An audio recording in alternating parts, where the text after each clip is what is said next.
L'astrologie, les phases astrologiques, nous parlent des barrières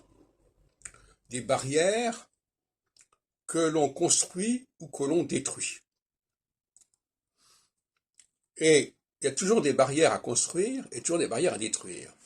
Et quand on détruit certaines barrières, il y a d'autres barrières qui apparaissent, inversement. Donc, au niveau de l'exolse, l'alternance équinoxe-solstice, qui est la base même du symbolisme astrologique du XXIe siècle, eh bien, il y a les barrières culturelles et les barrières naturelles. Les barrières culturelles sont celles que les hommes se construisent.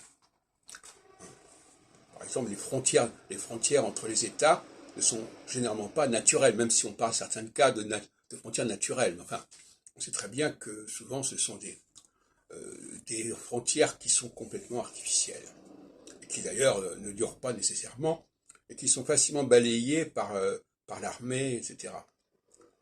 Ou par le nuage de Tchernobyl, ou par la pandémie. Et les barrières naturelles, que j'appellerais plutôt surnaturelles d'ailleurs, ce sont les barrières de sexe, les barrières de race, les barrières de génie.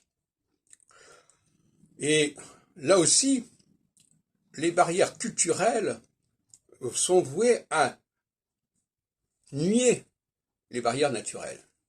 Et les barrières naturelles sont vouées à nier les barrières culturelles. Donc on voit bien l'enjeu véritablement de cette dualité. Tantôt, ce sont les barrières culturelles qui l'emportent, à savoir les nationalismes avec tout leur poids historique. Tantôt, ce sont les barrières naturelles qui l'emportent, c'est-à-dire la force, la puissance, l'empire, qui va passer par-dessus les barrières culturelles, sociales, politiques, etc. Et parmi ces barrières naturelles, il y a les barrières sexuelles. L'homme et la femme, qui sont des enjeux, des protagonistes complètement complémentaires, mais qui ne sont pas identiques, loin de là. Comme d'ailleurs on comprend dans la Bible, même si on la lit de manière un petit peu biaisée. Et puis alors il y a les barrières naturelles qui sont celles du génie. Le génie créateur, le génie musical, le génie scientifique, etc. Et là encore, il y a des moments où un génie, il n'est pas lié à une nation particulière, il n'est pas lié à un pays particulier.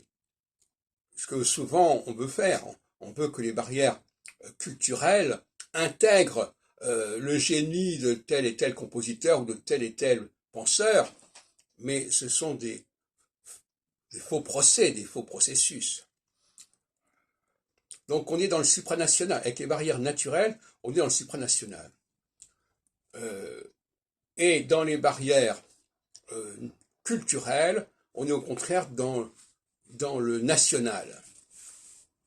On le voit bien avec la guerre en Ukraine, qui se passe en phase solsticiale, et où les gens réagissent complètement au nom de la souveraineté nationale, par exemple. Ce qui est une notion totalement solsticiale, qui n'a pas de véritable signification au niveau des barrières naturelles.